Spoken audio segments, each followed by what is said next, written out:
Olá, sejam todos muito bem-vindos a mais uma videoaula do grupo de estudos Albert Sigmund Freud. E nós estamos aqui caminhando, né, meus queridos alunos, para mais um final, né, de um módulo, interpretação dos sonhos, sobre sonhos. E no dia 3 de abril estaremos iniciando o volume 6 sobre a psicopatologia da vida cotidiana, 1901.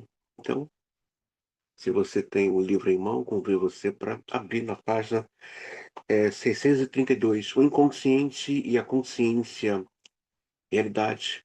Numa consideração mais detida, percebe-se que aquilo que o debate psicológico das sessões precedentes nos leva a presumir não é a existência de dois sistemas próximos da extremidade motora do aparelho, mas a existência de dois tipos de processo de excitação e ou modos de sua descarga. Para nós, dá no mesmo, pois temos de estar sempre preparados para abandonar nosso arcabouço conceptual, se nos sentirmos em condição de substituí-lo por algo que nos aproxime mais de perto da realidade desconhecida. Portanto, portanto, Ten- tentemos corrigir algumas concepções que poderiam levar a mal-entendidos enquanto víamos os dois sistemas no sentido mais literal e grosseiro, como duas localizações do aparelho anímico, concepções que deixaram vestígios das expressões recalcar ou irromper ou penetrar. Desse modo, podemos falar num pensamento inconsciente que procura transmitir-se para o pré-consciente, de maneira a poder, então, penetrar na consciência. O que temos em mente aqui não é a formação de um segundo pensamento situado num novo lugar, como uma transcrição que continuasse a existir junto com o original.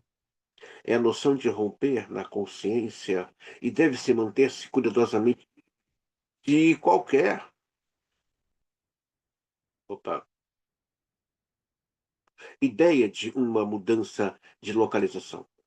Do mesmo modo, podemos falar de um pensamento pré-consciente que é recalcado ou desalojado, então acomodado pelo inconsciente. Essas imagens derivadas de um conjunto de representações relacionadas com a disputa por um pedaço de terra. Pode-se tentar nos supor como literalmente verdadeiro que um agrupamento psíquico situado numa dada localização é encerrado e substituído por um novo agrupamento em outro lugar.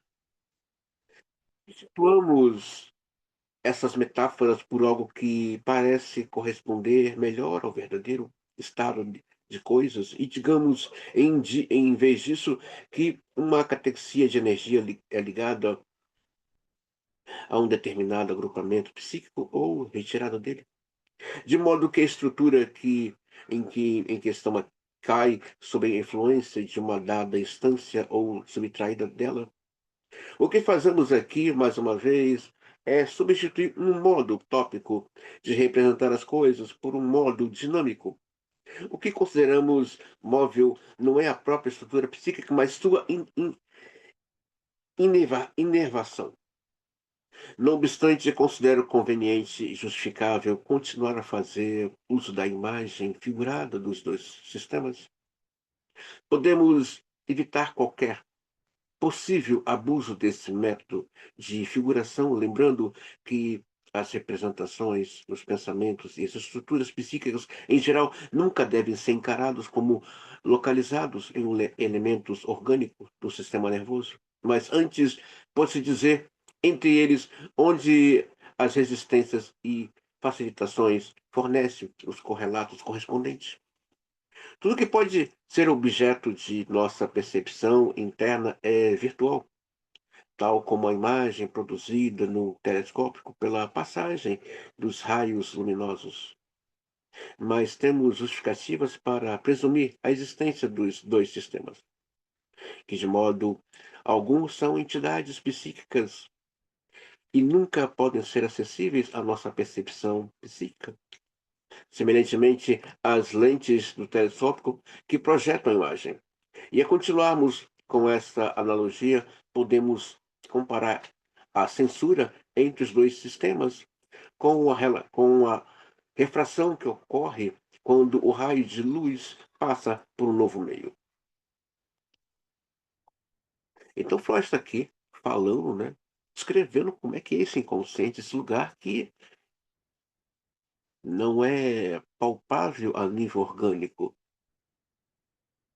Interessante que nós vamos voltar, tem um capítulo somente sobre o inconsciente, mas é já no final da obra dele, acredito que lá no final de 2026, Freud vai se dedicar um capítulo somente para falar do inconsciente, um livro.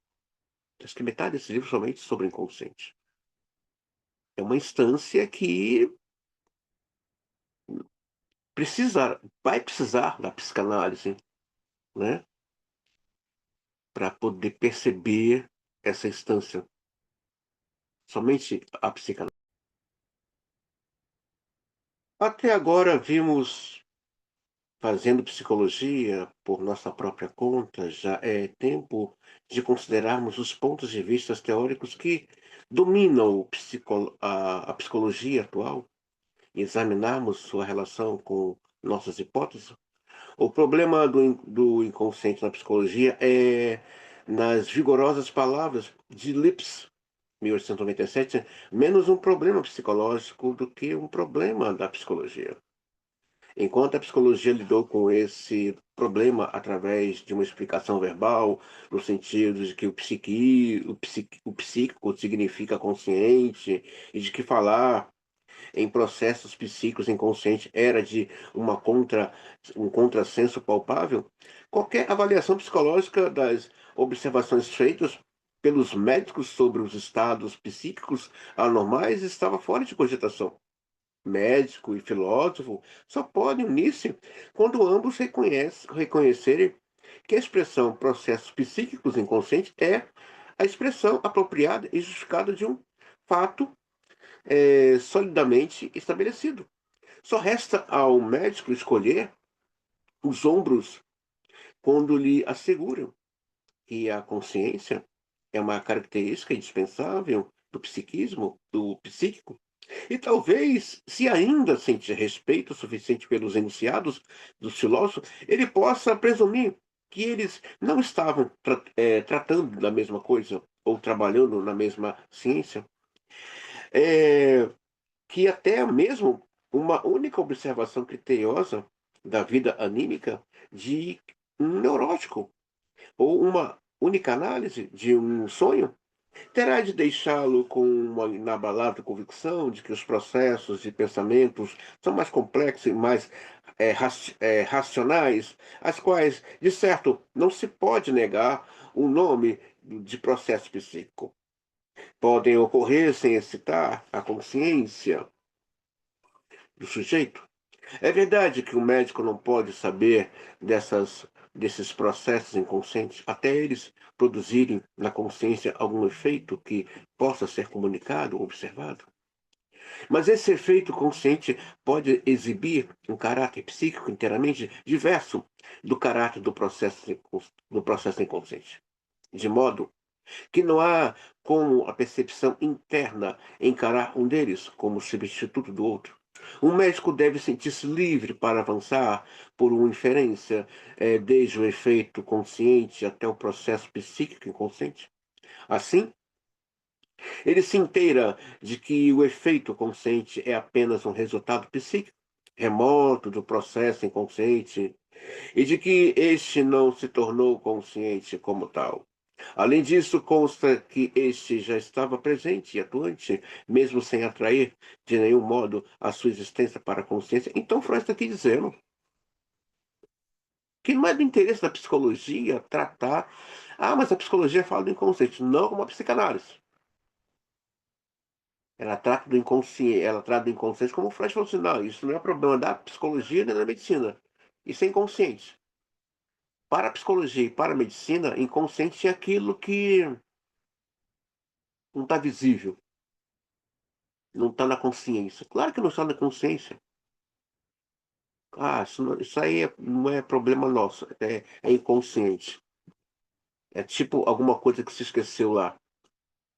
Mas a psicanálise trata do inconsciente a partir das pulsões, das estruturas, como eh, id, ego e superego, da topografia, tipo consciente, pré-consciente, isso sim, transferência, contra-transferência, resistência, o paraverbo, o ato falho, o X, o sonho. Isso são questões, a intuição, isso são questões da psicanálise. Então, e a psicanálise não está aqui para buscar resultados, não está aqui para dar ferramentas para o paciente, não existe isso. Eu vou dar subsídios, não. O que dá subsídios? Nós vamos dar, mas nós vamos colocar nossa escuta. É esse o nosso papel, colocar nossa escuta. E não dar subsídios às ferramentas. Não trabalhamos com resultado. Não é isso o trabalho do analista. Não ficamos querendo acelerar o processo de análise. A análise já tem um tempo. Aquele tempo tem que ser respeitado, o tempo lógico do sujeito. O tempo do processo de análise dele tem que ser respeitado. Não tem que acelerar nada. Não tem que modificar nada. É o sujeito ali no seu processo de análise, nos seus atravessamentos, nos seus textos. É dele.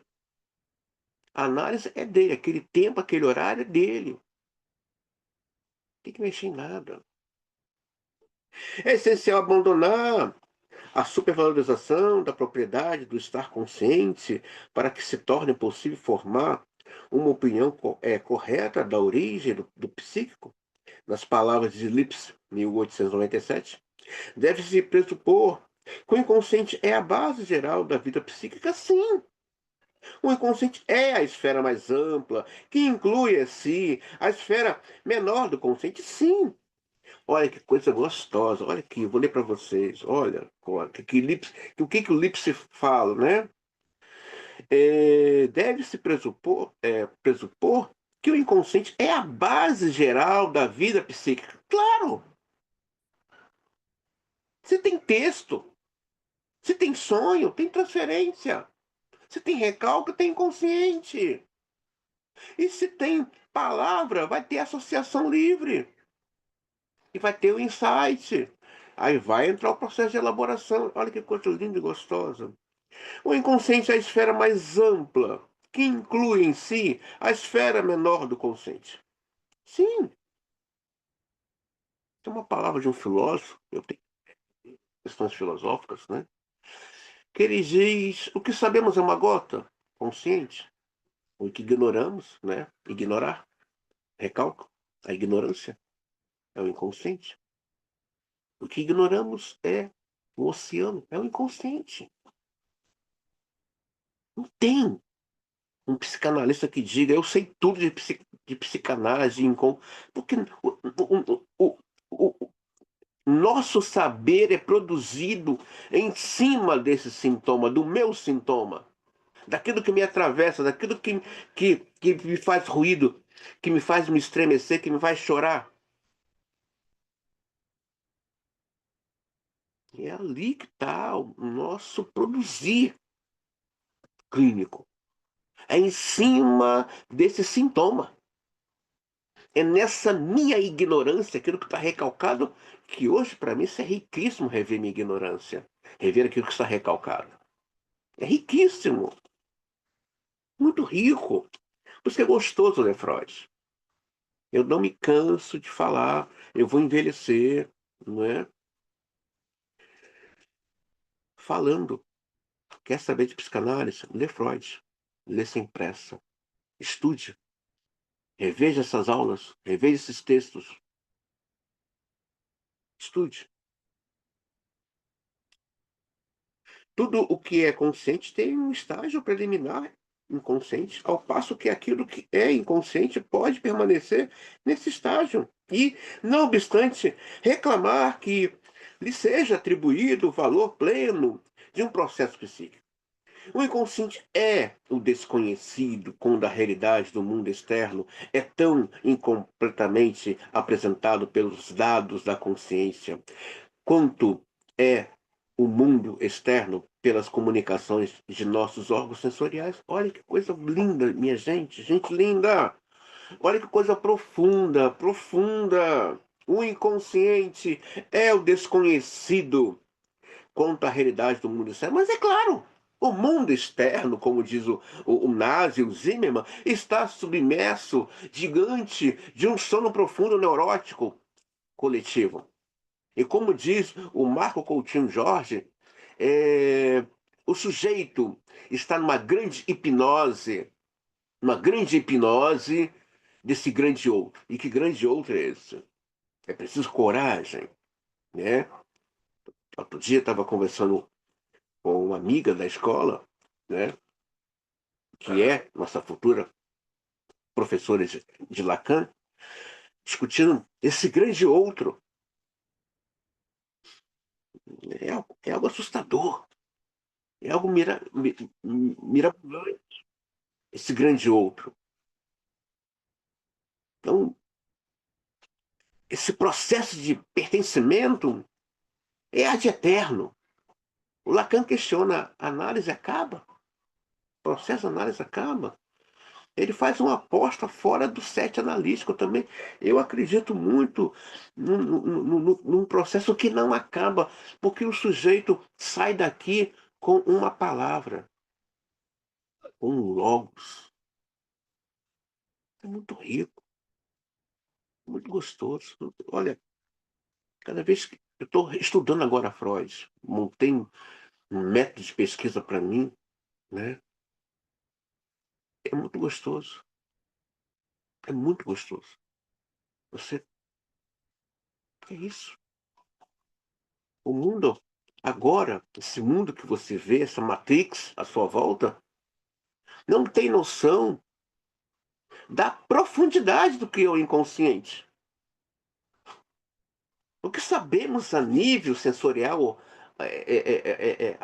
orgânico, ou dos nossos órgãos, ou dos nossos aparelhos sensoriais, é, é uma ilusão. Por isso que Bion fala dessa desilusão do analista, né? E nos escritos de Lacan, ele vai falar que ele mesmo se colocava na berlinda nessa questão da formação do analista. Eu mesmo me coloco na berlinda. Então, que isso? Tem coisas que às vezes eu escuto que eu vejo. Oh, para, cheio de inverdades. Para, vai para o inconsciente. É lá que estão as verdades. Há um saber inesgotável. Há um conhecimento que aqui é ouro, isso aqui é nosso ouro, nosso ouro. Eu vou envelhecer e vou morrer, vou estar velho, caduca, vou estar virado no samurai mais ainda, e vou falar, quer ser analista? Lê Freud, vai fazer análise, mas vai ler Freud. Que coisa linda, vou ler de novo para vocês. Olha que coisa profunda, coisa linda. O inconsciente é a verdadeira realidade psíquica. É claro que é. A tua realidade psíquica, a minha realidade psíquica está lá no inconsciente. E é ali que estão os olhos do analista. É lá que a gente está.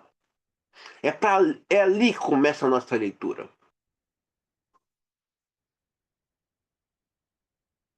Em sua natureza mais íntima, ele nos é tão desconhecido quanto a realidade do mundo externo. Mas ele é claro que ele é o desconhecido. Fantástico. Ele dá. Não dá para você definir o inconsciente. Não dá para você definir o psicanalista, não dá para você definir a psicanálise, não dá para você definir o que que é uma análise. É maravilhoso isso. Isso é muito rico, isso é muito profundo.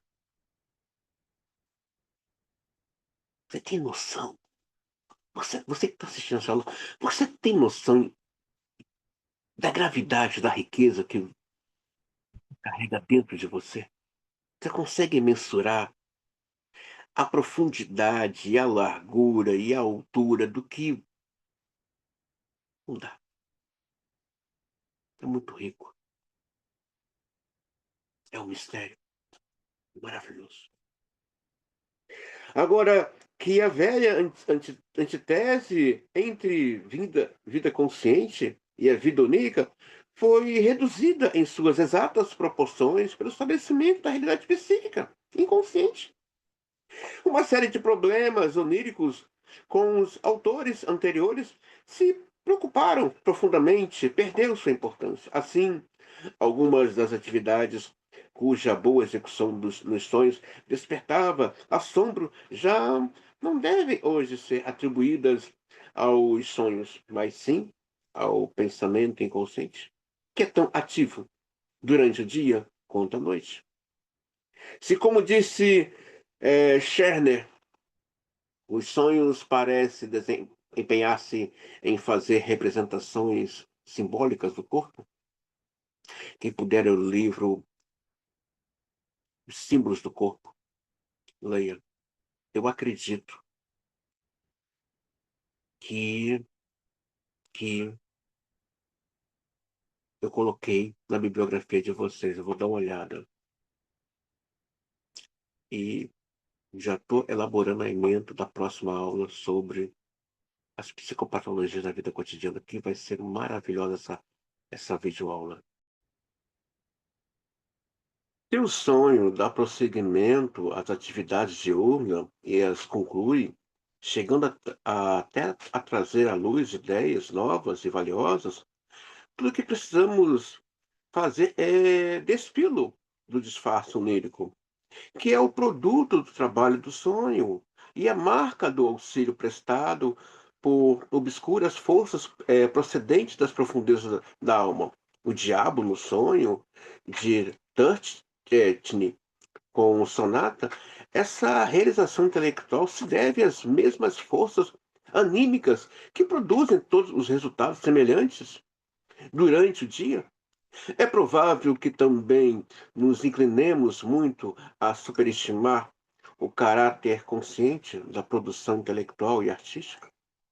As comunicações que nos foram fornecidas por alguns dos homens mais altamente produtivos, como Goethe, mostram antes que o que há de essencial e um novo em suas criações lhes veio sem premeditação e como um todo quase pronto. Não há nada de estranho que os outros casos em que se faz necessária uma concentração de todas as faculdades intelectuais, de atividade consciente, também tenha contribuído com sua parcela, mas é o privilégio muito abusado, a atividade consciente, sempre que tem alguma participação oculta de nos de nós, todas as demais atividades. Mal valeria a pena tratarmos a importância histórica dos sonhos como um tópico separado. Talvez um sonho tenha impedido algum líder de aventurar numa empreitada audaciosa cujo êxito modificou o curso da história. Mas isso só levanta um novo problema se o sonho for encarado como uma força estranha, em contraste com outras forças mais familiares da alma.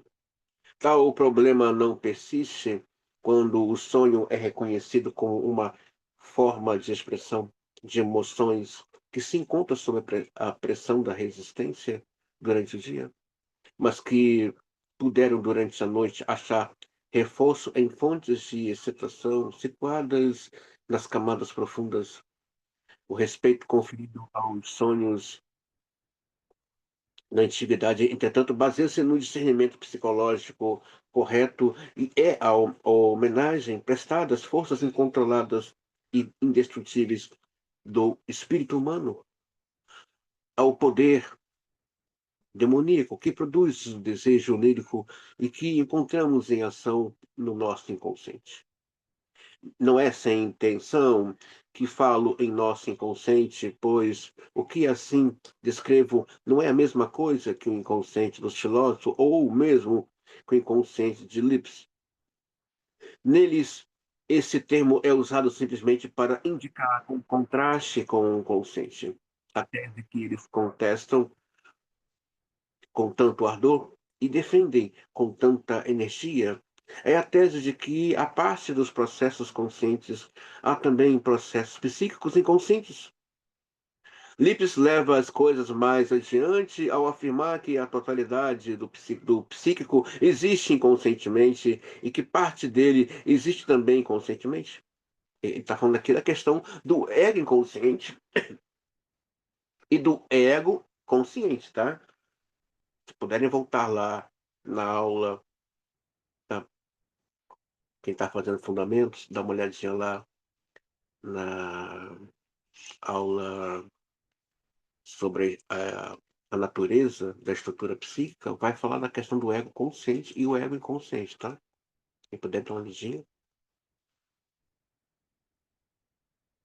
Mas não foi para estabelecer esta tese que invocamos os fenômenos dos sonhos e da formação dos sintomas histéricos. A simples observação da vida normal de vigília bastaria para provar isso fora de qualquer dúvida. A nova descoberta que nos foi ensinada pela análise das formações psicopatológicas e do primeiro membro dessa classe, o sonho reside no fato de que o inconsciente, isto é, o psíquico, é encontrado como a função de dois sistemas separados e de que isso acontece tanto na vida normal quanto na patológica.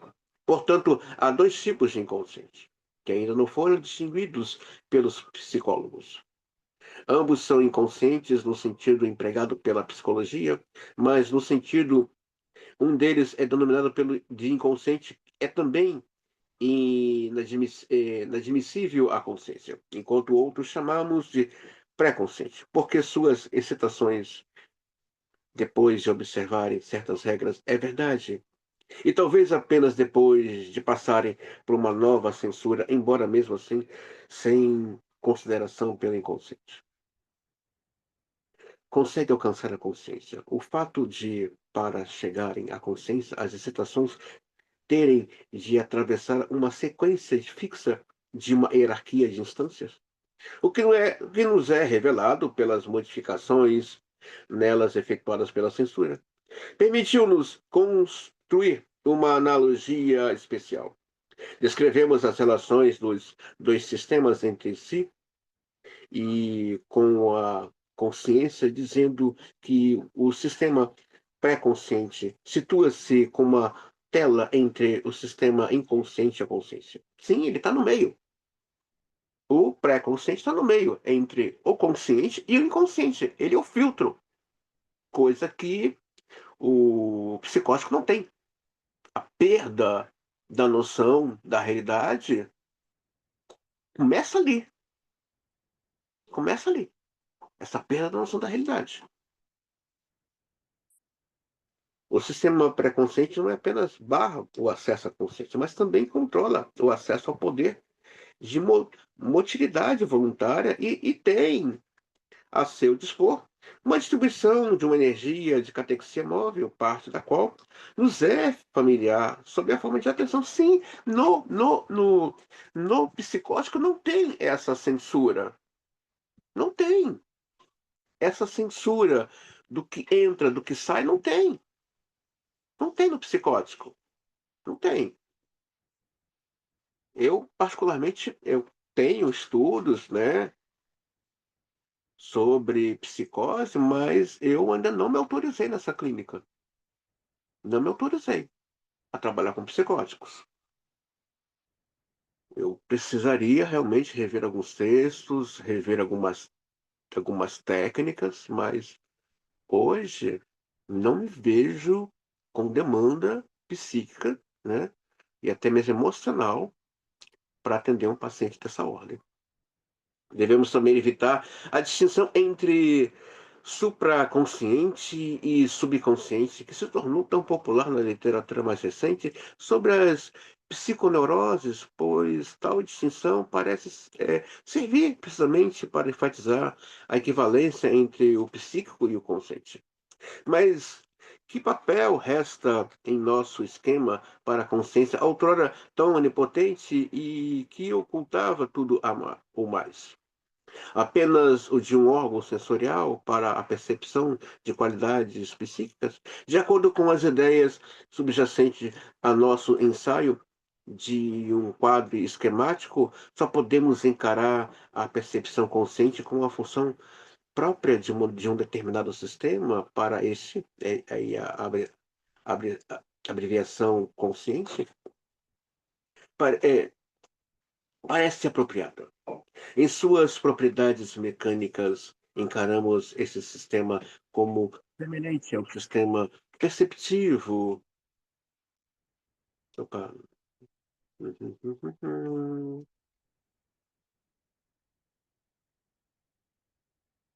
Opa. Perceptivo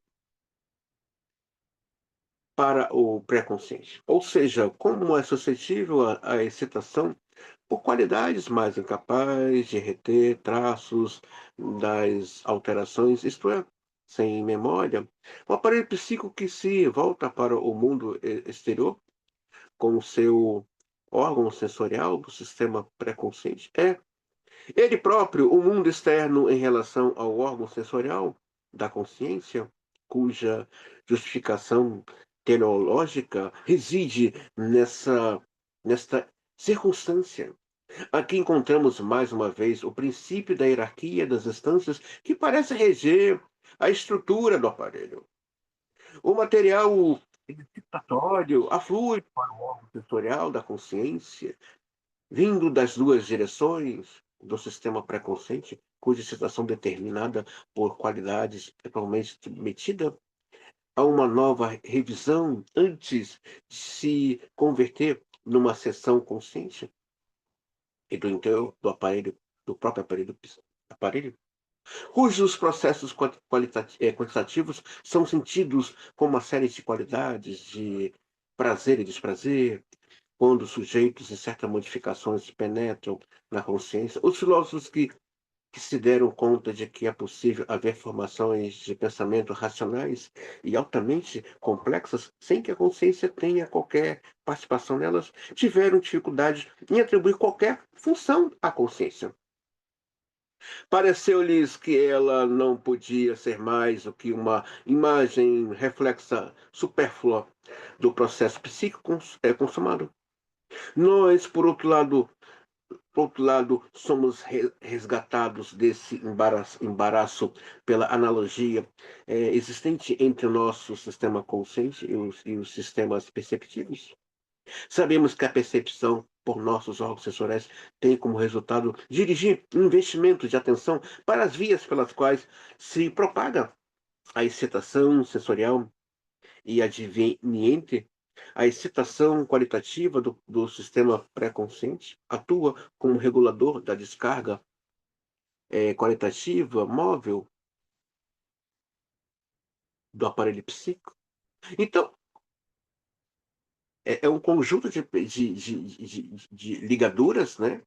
Do inconsciente com o pré-consciente, do pré-consciente com o consciente, e que vai auxiliar na nossa percepção com o mundo externo. Tem aí, né, uma descarga de energia psíquica, né, e que auxilia nas percepções. A intuição também faz parte de uma das falas do inconsciente. É também uma forma de, de abreviar, de ver, né? O Freud acredita na telepatia, teremos um capítulo lá na frente onde iremos estudar telepatia, e Freud realmente ele acredita porque ele acreditava no poder de comunicação entre mentes, podemos atribuir a mesma função ao órgão sensorial, sobreposto do sistema consciente. Ao perceber novas qualidades, ele presta uma nova contribuição a um direcionamento das qualidades móveis de investimento e sua distribuição de maneira conveniente.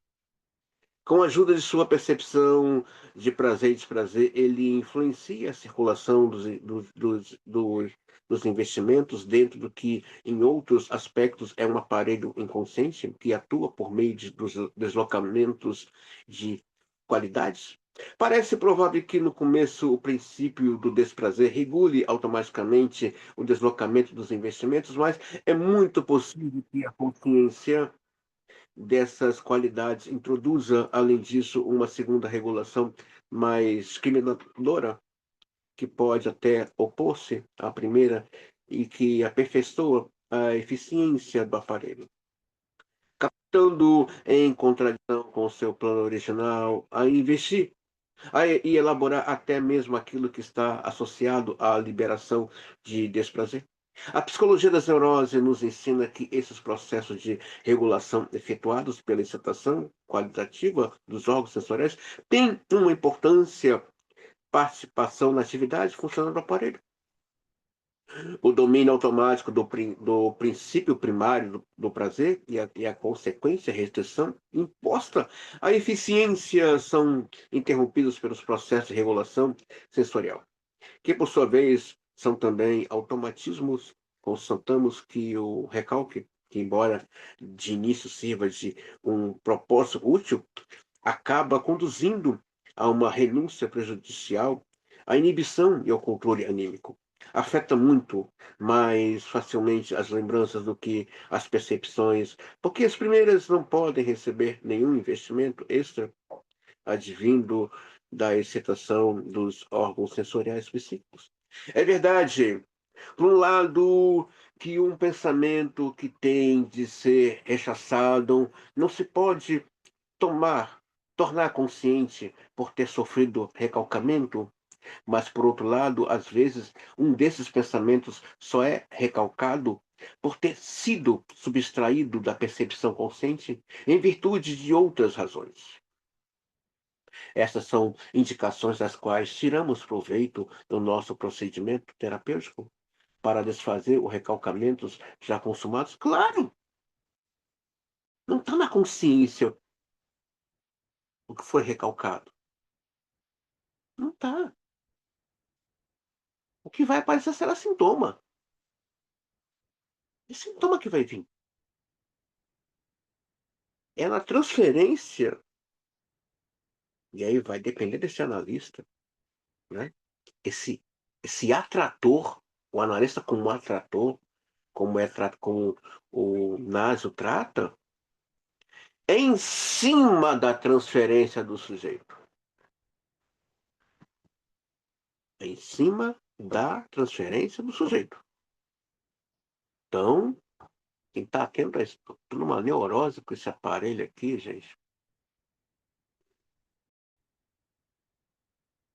Seu aspecto teleológico numa melhor ilustração do valor da hierarquia posta nas quantidades móveis pela influência reguladora do órgão sensorial da consciência, do que a sua criação de uma nova série de qualidades e, consequentemente, de um novo processo de regulação que constitui a superioridade do homem sobre os animais. Os processos de pensamento em si próprios carecem de qualidade, exceto pelas excitações prazerosas e desprezerosas, e que acompanham, e que, em vista em seu possível efeito perturbador sobre o pensamento, têm de ser mantidas dentro de limites para que os processos de pensamento possam adquirir qualidades.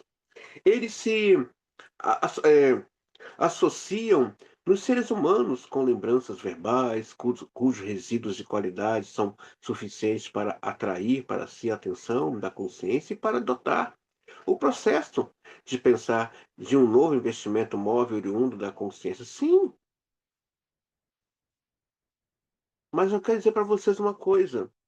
Dá uma olhadinha, quem está fazendo o curso Fundamentos Psicanalíticos, no capítulo que fala sobre a estrutura e funcionamento do psiquismo, dá uma olhadinha lá. Tem pessoas, gente, que só tem cérebro, mas não pensa, não pensa. Nós vamos ver que há uma exigência dentro da psicanálise para o candidato que deseja esse desejo de ser um analista, um dos pré-requisitos, né, é a capacidade de pensar, elaborar, pesquisar, rascunhar, tecer. O analista não é um papagaio. Ele, ele lê, ele pesquisa, ele há um trabalho entre pares, há uma troca de figurinhas. Então, não fica análise sozinho. Isso não existe. Não existe isso. Existe um processo, existe uma troca, mas também existe essa coisa da capacidade desse aparelho de pensar estar em funcionamento. Tem pessoas que não é nem psicótico, mas não pensa. Acha que pensa, mas não pensa. E pensa com o pensamento do outro. Isso é bem delicado. Toda a utilidade dos problemas da consciência só pode ser apreendida, né, por uma análise dos processos de pensamentos na histeria. Esses causam a impressão de que a transição de investimento pré-consciente para o investimento consciente é marcada por uma censura semelhante existente entre inconsciente e pré-consciente. Também essa censura só entra em vigor acima de certo limite quantitativo, de modo que as estruturas de pensamento de baixa intensidade lhe escapam. Toda a sorte possível de exemplos de como um pensamento pode ser apartado da consciência ou irromper nela, dentro de certas limitações, encontram-se reunidos no arcabouço dos fenômenos psiconeuróticos. E todos apontam para as relações íntimas e recíprocas entre a censura e a consciência. Encerrarei essas reflexões psicológicas com um relato de dois desses exemplos. Fui chamado em consulta no ano passado para examinar uma jovem inteligente, de aparência desembaraçada, estava vestida de maneira surpreendente. É que, embora as roupas de uma mulher costumam ser criteriosamente cuidadas até o último detalhe, ela trazia uma das meias é, depurada e dois dos botões de sua blusa estavam desabotoados. Queixou-se de sentir dores na perna e, sem ser solicitada, expôs uma panturrilha. Mas aquilo de que se queixava, principalmente, era empregado em suas próprias palavras, uma sensação no corpo, como se houvesse algo enfiado nele e que se mexia para frente e para trás, e que sacudia de cima para baixo, às vezes fazia todo o seu corpo ficar teso, mas meu colega médico ali presente ao exame olhou para mim, não teve dificuldade de compreender o significado da queixa da jovem, mas o que ambos nos pareceu extraordinário foi o fato de isso não significar nada para a mãe da paciente. Ela própria deveria ter se encontrado muitas vezes em uma situação que sua filha estava descrevendo. A própria moça não tinha noção do alcance de seus comentários, porque se o tivesse, nunca teria pronunciado. Nesse caso, fora possível lograr a censura, levando a permitir que uma fantasia que normalmente seria mantida no pré-consciente emergisse na consciência sobre o inocente disfarce de uma formulação de uma queixa. Aqui temos outro exemplo, um rapaz de 14 anos procurou-me para tratamento psicanalítico, sofrendo de vômitos histéricos, dores de cabeça, né? São sintomas, né? Vômito, paradial, diarreia do nada, né? Tudo que é do somato são sintomas histéricos, né?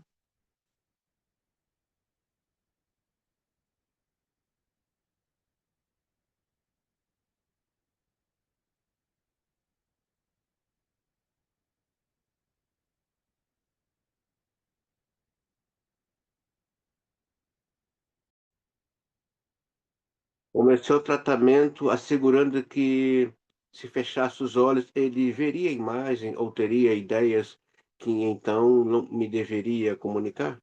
Respondeu por imagens. Sua última impressão antes de me procurar foi revivida visualmente por sua memória. Estivera jogando damas com um tio e via o tabuleiro em sua frente. Pensou em várias posições, favoráveis e ou desfavoráveis, em jogadas que não deveriam ser feitas. Viu então, opa, viu então um punhal sobre o tabuleiro, um objeto perten- pertencente a seu pai, mas que sua imaginação colocara sobre o tabuleiro. Logo havia uma foice sobre o tabuleiro, e em seguida uma alface. Aparecia então a imagem de um velho camponês cortando a grama em frente à longínqua casa do paciente com uma alface. Alfage? Ah, desculpa, gente. Alfage, né? Alface, não me confundi. Tô com alface na cabeça. Desculpa. Alfage. Passado alguns dias, descobri o sentido dessa sucessão de imagens. O rapaz se afligira com uma situação familiar infeliz. Tinha um pai que era um homem duro, sujeito de acessos de cólera, infeliz no casamento com a mãe do rapaz e cujos métodos educacionais consistiam em ameaças. O pai se divorciara da mãe, mulher meiga e afetuosa. Casaram-se outra vez em um dia. Trouxeram para casa uma moça que deveria ser uma nova mãe do rapazinho. Foi nos primeiros dias depois disso que eclodiu a doença do rapaz de 14 anos. Sua fúria sufocada contra o pai que havia construído aquela sequência de imagens com suas alusões compreensíveis. O material para elas fora fornecido por uma recordação da mitologia. A foice era aquela que Zeus castrara o pai. A alfage, a imagem do velho camponês representavam Cronos, o velho violento que devorava seus filhos, e que quem Zeus se vingara de maneira tão pouco filial. O casamento do pai dera ao rapaz a oportunidade de retribuir as censuras e ameaças que ouvira dele muito tempo antes, por brincar com seus órgãos genitais. Damas, as jogadas proibidas, o punhal que podia ser usado para matar, nesse caso, as lembranças recalcadas por muito tempo e seus derivados que haviam permanecido inconscientes, que se infiltraram na consciência por um caminho direto, sob a forma de imagens aparentemente sem sentido. Sim,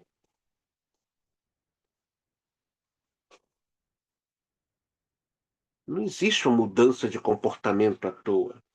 Não existe. Há ali um sentimento, um pensamento que não se lembra, um sentimento de indiferença, ou de raiva, ou de retaliação, mediante alguma coisa que a pessoa recalcou. E agora está ali se apresentando como um sonho, uma imagem, ou um sentimento. Nós vamos ver no próximo módulo o que é o ato falho. Na fala, na escrita, numa atitude de um comportamento estranho, fala de algo que tá ali recalcado. Um pensamento, um desejo, um sentimento, e que agora eclode em um ato falho. De onde vem esse comportamento? De onde vem essa fala? De onde vem esse texto? Então, eh, recalca isso, produz sintomas. E o ato falho fala de alguma coisa que está recalcado, mas que está fazendo ruído lá dentro que vai vir à tona com toda a força. Assim sendo, eu buscaria o valor teórico do estudo dos sonhos nas contribuições que ele faz ao conhecimento psicológico e no esclarecimento preliminar que traz aos problemas das psiconeuroses. Quem puder imaginar a importância dos resultados passíveis de se obter através uma compreensão completa da estrutura e das funções do aparelho anímico. Se até o estado atual de nossos conhecimentos nos permite exercer uma influência terapêutica favorável sobre as formas curáveis de psiconeurose. Mas e quanto ao valor prático desse estudo? Já posso ouvir a pergunta: como meio de se chegar a uma compreensão da alma, a uma revelação das características ocultas de cada um? Acaso as emoções inconscientes expressas pelos sonhos não têm o peso de forças reais da vida anímica? Será que se deve fazer pouco da significação ética dos desejos suprimidos? Desejos que, assim como levam aos sonhos, podem um dia levar a outras coisas? Não me sinto autorizado a responder essas perguntas. Não me dediquei com maior consideração a esse aspecto do problema dos sonhos. Penso, contudo, que o imperador romano estava errado ao mandar executar um de seus súditos por ter sonhado que estava assassinando o imperador.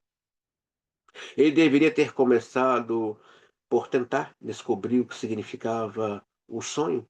É muito provável que o seu sentido não fosse o que parecia ser.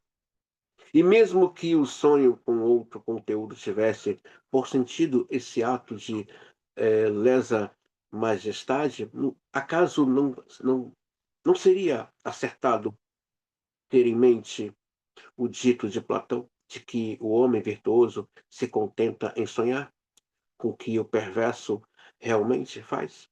Penso, portanto, que o melhor é absorver os sonhos. Se devemos atribuir realidade aos desejos inconscientes, não sei dizer.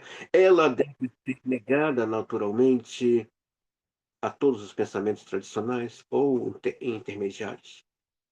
Se olharmos para os desejos inconscientes reduzidos à sua expressão mais fundamental e verdadeira, teremos de concluir, sem dúvida, que a realidade psíquica é uma forma especial de existência que não deve ser confundida com a realidade material. Portanto, não parece haver justificativa para a relutância das pessoas em aceitarem a responsabilidade pela imoralidade de seus sonhos. Quando o modo de funcionamento do aparelho anímico é correto, avaliado, se compreende a relação que há entre a consciência e o inconsciente. Descobrir-se que desaparece a maior parte daquilo que é eticamente objetável em nossa vida onírica e de fantasia, nas palavras de Hans. Se olharmos em nossa consciência para algo que nos foi dito por um sonho sobre a situação contemporânea real, não devemos ficar surpresos ao descobrir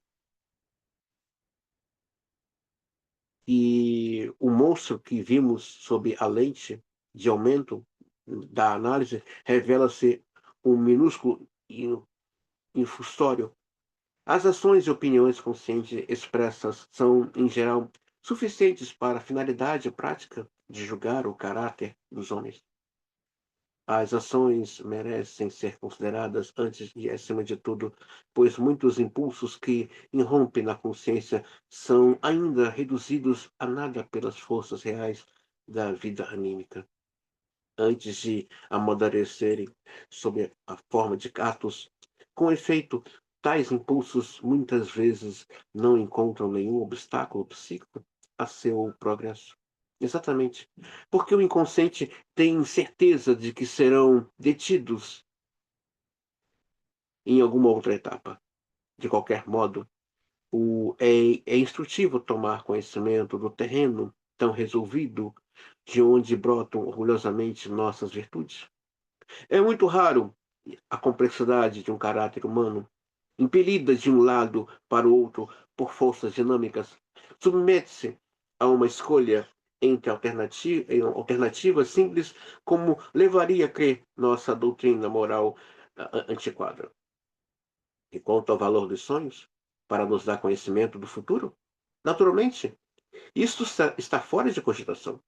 Mas certo seria dizer que, em vez disso, é que eles nos dão conhecimento do passado, pois os sonhos se originam do passado em todos os sentidos.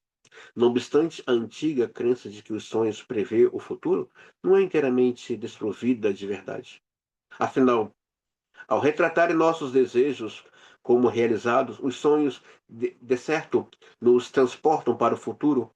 Mas esse futuro que o sonhador representa como presente foi moldado por seus desejos indestrutível à imagem e semelhança do passado. Não é lindo, gente? Passado, presente e futuro tá lá, nos sonhos, tá lá no inconsciente. Profundo, né? O que é os sonhos? O que é o inconsciente? Eu não sei.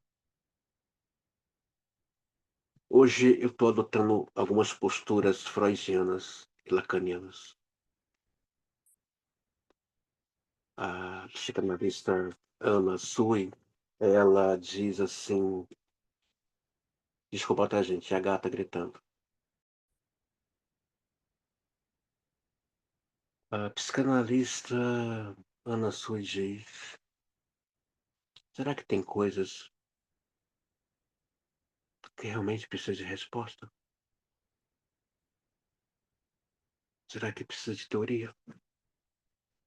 Será que precisa de muito pensar? Tem coisas que realmente ficamos perplexos, abalados, confusos. E que chega um momento que você fala, não quero mais respostas, não quero mais entender. Tem coisas que não precisam de resposta. Isso é o viver. Até a próxima videoaula, gente linda.